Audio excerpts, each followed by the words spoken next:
ओम ओम सहना भवतु सहनो भुनक्तु सह वीर्यं करवावहि तेजस्विनावदितमस्तु मामविद् विशावहि। ओम शांति शांति शांति। आज मैं श्रीमद् भगवद गीता अध्याय 9 श्लोक नंबर 28 से शुरू करेंगे। 27 तक हमने बात कर लिया था, जहाँ पे कि क्रिया किस तरह से भगवान को अर्पण किया जाता है या तो पदार्थ किस तरह से भगवान को अर्पण किया जाता है।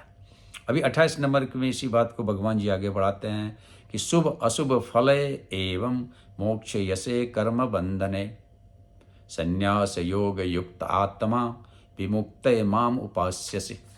हे अर्जुन, इस तरह तुम कर्म के बंधन तथा इसके शुभ और अशुभ फल से मुक्त हो जाओगे। ध्यान देना, कर्म का बंधन और शुभ और अशुभ फल से मुक्त हो जाओगे। इस संन्यास योग में अपने चित्त को अस्थिर करके तुम मुक्त होकर के मेरे पास आ जाओगे।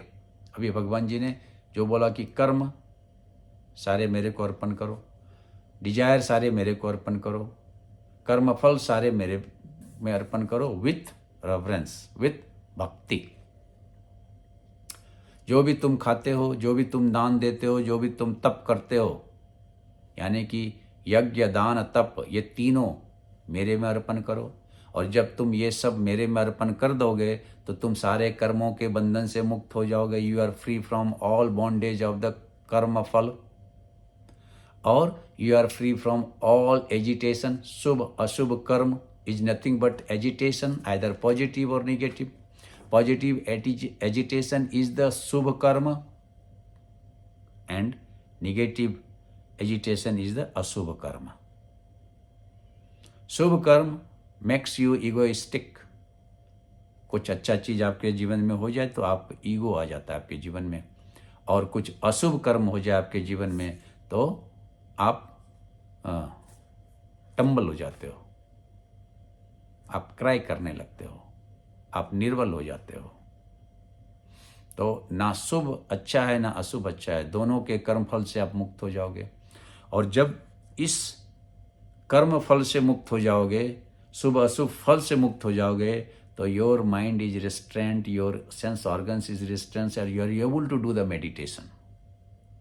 और बोल रहे हैं भगवान जी कि वही संन्यास योग में अपने चित्त को तुम अस्थिर कर पाओगे। चित्त का डेफिनेशन है कंडीशनड सोल। चित्त को बोलते हैं कंडीशनड सोल, जिसमें कि मन बुद्धि और ईगो अहंकार, ये तीनों मिलाकर के चित्त होता है। तो कंडीशनड सब कॉन्शसनेस जो है, मन बुद्धि अहंकार का कंडीशनड कॉन्शसनेस जो है वो चित्त कहलाता है। अभी चित्त को समझने के लिए आप थोड़ा सा समझें। चित्त जो है आपका बर्फ का सिल्ली है, और वो पानी जो वो ब्रह्म है, भगवान है। तो पानी में आप जब बर्फ की सिल्ली को रखते हो तो जितना मोटा बर्फ का सिल्ली होता है उसको पिघलने में उतना ज़्यादा टाइम लगता है। उसी तरह से जब आपका चित्त अगर तमोगुण से है, आपका चित्त अगर मोटा है तो आपको भगवान के पास जाने में ज़्यादा समय लगेगा। लेकिन अगर बर्फ का सिल्ली बहुत पतला हो तो पानी में तुरंत घुल जाता है। उसी तरह से अगर आपका चित्त पतला है, आपका चित्त उत्तम है, एलिवेटेड है, तो भगवान के आप बिल्कुल समीप हो, भगवान से ज़्यादा नज़दीक हो। तो चित्त अगर मोटा है तो भगवान दूर है, चित्त अगर पतला है तो भगवान नज़दीक है। कहने का मतलब हुआ कंडीशनड कॉन्शसनेस जितना अवेकंड है उतना आप भगवान के नज़दीक हो, उतना हायर गोल के नज़दीक हो, उतना मोक्ष के नज़दीक हो। और कंडीशनड कॉन्शसनेस जितना आपका मोटा है उतना आप भगवान से दूर हो। जितना आपका मन बुद्धि अहंकार, मन बुद्धि इवॉल्व है, अहंकार डिजॉल्व्ड है, आप भगवान के नज़दीक हो। Very simple language. आपका मन बुद्धि डिवॉल्व्ड है और ईगो बहुत बड़ा है तो आप भगवान से दूर हो। Ego is inversely proportionate to भगवान। Ego is inversely proportionate to भगवान। ईगो बढ़ गया तो भगवान घट जाएगा, यानी आप भगवान से दूर हो जाओगे। ईगो आपका घट गया तो आप भगवान के नज़दीक आ जाओगे।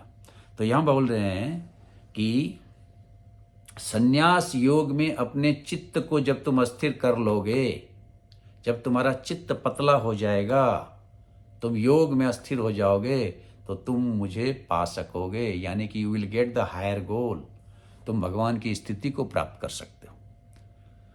और इसी बात को अब आगे बढ़ाते हुए भगवान जी 29 नंबर का श्लोक में बोलते हैं कि सम अहम सर्वभूतेषु ना मे द्वेष्य अस्ति ना प्रिय में ये भजन्ति तु माम भक्तिया मयि ते तेषु च अपि अहम। हे अर्जुन, ना तो मैं किसी से द्वेष करता हूँ, ना ही मैं किसी के से प्रेम करता हूँ, ना ही मैं किसी का पक्ष लेता हूँ, ना ही मैं किसी के विपक्ष में जाता हूँ। मैं सबके लिए समभाव हूँ, लेकिन मेरा व्यवहार समव्यवहार नहीं है। मेरा सबके लिए समभाव है, लेकिन समव्यवहार नहीं है। बात करेंगे। किंतु जो भी भक्ति पूर्वक मेरी सेवा करता है वह मेरा मित्र है, मुझ में स्थित रहता है, और वो मैं भी उसका मित्र हूँ। अभी देखो भगवान जी ने क्या बोला कि मैं किसी के साथ ना दोस्ती ना कोई दुश्मनी। प्रभु न दंड देता है, प्रभु न माफ करता है। मुझे कुछ किसी के कर्म और कर्म फल से लेना देना नहीं। न मैं किसी का दोस्त, न मैं किसी का दुश्मन। मैं समभाव हूं, लेकिन सम व्यवहार नहीं हूं। भगवान श्री कृष्ण जो भाव अर्जुन को देखता था, जिस भाव से, उसी भाव से दुर्योधन को देखता था, लेकिन व्यवहार नहीं था दोनों का बराबर। अर्जुन के प्रति भगवान का व्यवहार अलग था, दुर्योधन के प्रति भगवान का व्यवहार अलग था। इसलिए हमें और आपको समभाव होना चाहिए, सम व्यवहार नहीं। समभाव मतलब mental state of mind is constant, और सम व्यवहार is action, is different for the different. तो भगवान जी यही बोल रहे हैं कि मैं समभाव लेकिन सम व्यवहार नहीं हूं। लेकिन कोई भी हो, दुश्मन है, दोस्त है, अगर वो भक्ति पूर्वक मेरी पूजा करता है तो मैं उसका मित्र हूं। वो मुझ में स्थित है, मैं उसमें स्थित हूं। कहने का मतलब हो गया कि your pursuance should be pure irrespective of your nature. Ravana भी जब शुद्ध मन भाव से शिव की उपासना किया तो शिव ने उन्हें वरदान दे दिया। और इसी बात को भगवान जी आगे 30 नंबर में बोलते हैं, अपि चेद सुदुचारः भजते माम अन्य भावक साधु एव सह मंतव्य सम्यक व्यवस्थ ही सह। कोई जगन्य से जगन्य कर्म करे, पाप करे, किंतु अगर वो भक्ति में रत रहता है तो उसे साधु मानना चाहिए। अभी देखो ये कॉन्ट्राडिक्टरी भगवान जी बोल रहे हैं, बट कॉन्ट्राडिक्टरी है ही नहीं। भगवान जी क्या बोल रहे हैं कि भले वो पापी क्यों ना हो, लेकिन अगर वो भक्ति में रत है तो वो साधु मानना चाहिए, क्योंकि वो अपने संकल्प में अडिग है। अभी यहाँ पे ये बात नहीं है कि वो अच्छा कर्म कर रहा है कि बुरा कर्म कर रहा है। ये यहाँ पे बात नहीं है कि वो दुराचारी है कि वो सदाचारी है। वो बोल रहे हैं कि जैसे वो भक्ति में लग जाता है, जैसे वो मेरी उपासना करने लगता है, जैसे ही वो मेरे को भजने लगता है विथ अडिग भाव, यानी कि अनन्य चिंतन, तो वो साधु बन जाता है। और सुंदरकांड में भी भगवान ने सुग्रीव को यही बात बताया, जब सुग्रीव ने बोला कि रावण का भाई आपसे मिलने आया है। तो राम जी ने पूछा करना क्या चाहिए, तो सुग्रीव ने बोला मेरा मत तो है कि उसे बांध के रखना चाहिए। लेकिन राम जी ने बोला नहीं, कितना भी पापी हो, जब मेरे सन्मुख आ जाता है ना, तो कोटि अघ, यानी कि करोड़ों पाप भी उसके खत्म हो जाते हैं। सन्मुख हो ये जीव मोहि जबहि, कटहि कोटि अघ तबहि, निर्मल मन जन जो मोहि भावा, मोहि कपट छल छिद्र न भावा। सुंदरकांड में भी भगवान जी ने यही बोला कि कोई भी कितना भी पापी हो, अगर वो मेरे सन्मुख आ जाए, सन्मुख मतलब वो मेरी भक्ति करने लगे अडिग भाव से, तो क्या होगा? कोटि अघ, अघ माने पाप, कोटि मतलब करोड़ों, करोड़ों पाप भी उसका नाश हो जाता है। और यही भगवान जी बोल रहे हैं कि maybe he is the sinner, but he pursue me in true sense, he converts into the धर्मात्मा, महात्मा.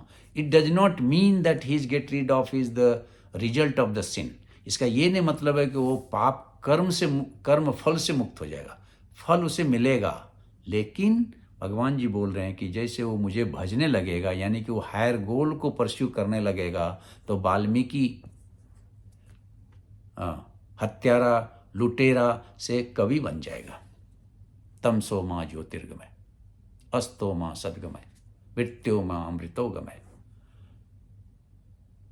Negativity will convert into the positivity when you pursue in true sense with persistence and consistent efforts, with none the other thought.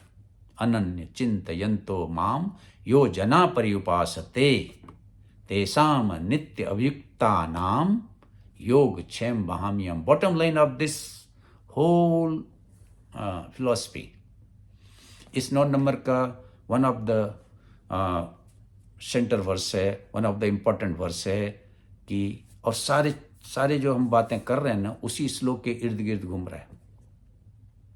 कितना भी बुरा से बुरा आदमी हो, अगर वो अनन्य भाव से किसी चीज के, किसी गोल को, किसी टारगेट को अचीव करने की कोशिश करने लगता है, तो he will be able to achieve it. और इसी बात को आगे भगवान जी डेक्लरेशन कर रहे हैं. 31 number, very important shloka, again 31 numbers verse very important. और बोले सिप्रम भवति धर्मात्मा शाश्वतम गच्छन्त शाश्वतम शांति निगच्छति कौन्तेय प्रतिजानी नामे भक्त प्रणश्यति. डंके की चोट पे डेक्लरेशन कर रहा है भगवान जी 31 नंबर का श्लोक में कि कौन्तेय, हे कुंती पुत्र अर्जुन, तुम डिक्लेयर करो, मेरा भक्त कभी नाश नहीं होता है, ना में भक्त प्रणश्यति. और सिप्रम, शीघ्र ही, भवती हो जाता है, धर्मात्मा, शाश्वत शांतिम, शाश्वत शांति को निगच्छति, प्राप्त कर लेता है. इसका यहाँ जो अनुवाद है वो है, वह तुरंत धर्मात्मा बन जाता है और अस्थायी शांति को प्राप्त कर लेता है. हे कुंती पुत्र, निडर होकर के घोषणा कर दो, मेरा भक्त कभी विनाश नहीं होता है. अब इससे बड़ा आपको क्या चाहिए एश्योरेंस? आपको अगर कोई आकर के बोल दे, डीएम आकर के, कलेक्टर आकर के, बीडीओ आकर के, सीएम आकर के, पीएम आकर के, तो आप सब उसके बात को तुरंत मान लेते हो. यहाँ परमपिता परमात्मा, supreme of the cosmos, assuring you, if you pursue towards him, for him, with none other than, you will not be diminished. आपका नाश नहीं होगा. ना में भक्त प्रणश्यति, मेरा भक्त कभी नाश नहीं प्राप्त करेगा. अब इससे बड़ा और क्या चाहिए अपने को एश्योरेंस? तो हमें और आपको स्पिरिचुअलिटी में आगे जब जाते हैं, तो we should not be doubt about it, we should not stop it, we should not be hesitant. और ये आगे क्या होगा? क्या हम भगवान को प्राप्त कर पाएंगे? क्या हम मोक्ष को प्राप्त कर पाएंगे? ये क्या हम टाइम अपना पास कर रहे हैं स्पिरिचुअलिटी में? इससे अच्छा तो हम कुछ पैसे कमा लेते, कुछ धन कमा लेते. Not at all the true things, because भगवान इज डिक्लेयरिंग, भगवान डिक्लेरेशन दे रहा है. डंके की चोट पे भगवान जी बोल रहे हैं, हे कुंती पुत्र कौन्तेय प्रतिजानीह, सबको बता दो, पूरा दुनिया को बता दो, चर और अचर सब में घोषणा कर दो. क्या? ना में भक्त प्रणश्यति, मेरा भक्त का कभी नाश नहीं होता है. और उसके पहले सिप्रम भवति परमात्मा, तुरंत तत्क्षण वो परमात्मा परमात्मा बन जाता है। दुरात्मा से परमात्मा की जर्नी जो है वही श्रीमद् भगवद गीता का उपदेश है। एजिटेशन से सेल्वेशन हो जाता है, वही श्रीमद् भगवद गीता का उपदेश है। अंधकार से उजाले का जो जर्नी है वही श्रीमद् भगवद गीता का उपदेश है। मृत्यु से अमरत्व का जो जर्नी है वही श्रीमद् भगवद गीता का उपदेश है। और वही बोलता है दुराचारी परमात्मा बन जाता है, दुरात्मा परमात्मा बन जाता है, विशिप्रम। बट कंडीशन इज अनन्य चिंतयन्तो माम योजना पर्युपासते। अनन्य भाव से जो मेरी उपासना करेगा वो दुरात्मा से परमात्मा के पथ पे अग्रसर हो जाएगा और वो दुरात्मा से परमात्मा बन जाएगा। यानी डेविल टू गॉड की जर्नी जो है वही श्रीमद् भगवद गीता है। और वो भगवान डंके की चोट पे कंक्लूजन देते हुए 31 नंबर के श्लोक में बोलते हैं, सिप्रम भवति धर्मात्मा शाश्वत शांतिम निगच्छति। और अपने जीवन का अंतिम लक्ष्य है शांति, अपने जीवन का अंतिम लक्ष्य है मोक्ष, वो आपको मिलेगा। और जो भक्त है उसका कभी विनाश नहीं होता। विनाश मतलब शारीरिक विनाश की बात यहाँ नहीं हो रहा है, विनाश on the thought level, on intellect level, on soul level की बात हो रहा है। और अब भगवान जी इसको थोड़ा सा और अंदर लेके जा रहे हैं 32 नंबर के श्लोक में। और भगवान जी बोल रहे हैं, माम ही पार्थ व्यपास्यत्य ये अपि स्युः पाप योनियः स्त्रियो वैश्या तथा शूद्राः ते अपि यान्ति पराम गतिम। अभी वो दुरात्मा जो वहाँ पे भगवान जी ने बोला उसको फिर से बाइफरकेट कर रहे हैं, थोड़ा सा स्पेक्ट्रम को बढ़ा रहे हैं, थोड़ा सा अपने समझाने के दायरे को बढ़ा रहे हैं। और बोल रहे हैं जो लोग मेरी शरण ग्रहण करते हैं वो भले ही निम्न जन्मा स्त्री हो, वैश्य हो, शूद्र हो, वो परम धाम को प्राप्त करते हैं। तो सबसे पहले मैं डिक्लेयर करूं, मैं सबसे एक प्रियम्बल दूं कि स्त्री इज नॉट द स्त्री। स्त्री और पुरुष जो है वो भाववाचक है, ना कि पुरुषवाचक और स्त्रीवाचक है। इसलिए स्त्री को हीन यहाँ भगवान जी ने नहीं बोला है, ये भाववाचक है, इट्स अ सिंबल। स्त्री, वैश्य, शूद्र डज नॉट मीन कि वैश्य खराब, शूद्र खराब, स्त्री खराब, नहीं। भगवान जी बोल रहे हैं कि भले वो इमोशनली वीक हो, स्त्री का यहाँ मतलब होता है इमोशनली वीक, वैश्य का शूद्र मतलब होता है प्रोफेशनल, शूद्र का मतलब होता है जो सर्विस प्रोवाइडर है, और ब्राह्मण का मतलब होता है जो नॉलेज प्रोवाइडर है। तो हमारे 4 वर्ण जो हैं उसमें ब्राह्मण सबसे श्रेष्ठ माना जाता है, उसके बाद क्षत्रिय, उसके बाद वैश्य, उसके बाद शूद्र। और स्त्री जो यहाँ शब्द भगवान जी ने यूज किया, it is not for the women, it is a भाववाचक, ना कि पुरुषवाचक और स्त्रीवाचक है। और स्त्री जो है वो इमोशनल केयरिंग पर्सनालिटी को संबोधित करता है, वैश्य जो है वो प्रोफेशनल माइंडसेट को सिंबलाइज करता है, और शूद्र जो है वो सर्विस माइंडसेट को प्रोवाइड करता है, और ब्राह्मण जो होता है वो इंटेलेक्ट माइंडसेट को प्रोवाइड करता है, सिंबलाइज करता है। तो जो ब्राह्मण है वो ज्ञान के लिए जीता है, ब्राह्मण ज्ञान के लिए जीता है, क्षत्रिय नाम के लिए जीता है, वैश्य दाम के लिए जीता है, और शूद्र काम के लिए जीता है। और इस तरह से भगवान जी ने अपने समझाने के स्पेक्ट्रम को, समझाने के दायरे को बढ़ाते हुए फिर से समझाया कि भले वो वैश्य हो, शूद्र हो, स्त्रीय हो, ब्राह्मण हो, क्षत्रिय हो, अगर वो परम भाव से मेरी भक्ति करता है तो यान्तिम पराम गतिम, मेरे परम गति को प्राप्त करता है। और इस तरह से आज हम यहाँ पे विराम लेंगे और फिर अगले सत्र में हम बाकी 2 श्लोक को खत्म करेंगे। तब तक के लिए ओम पूर्णमद पूर्णमिदं पूर्णात् पूर्णमुदच्यते पूर्णस्य पूर्णमादाय पूर्णमेवावशिष्यते। ओम शांति शांति शांति।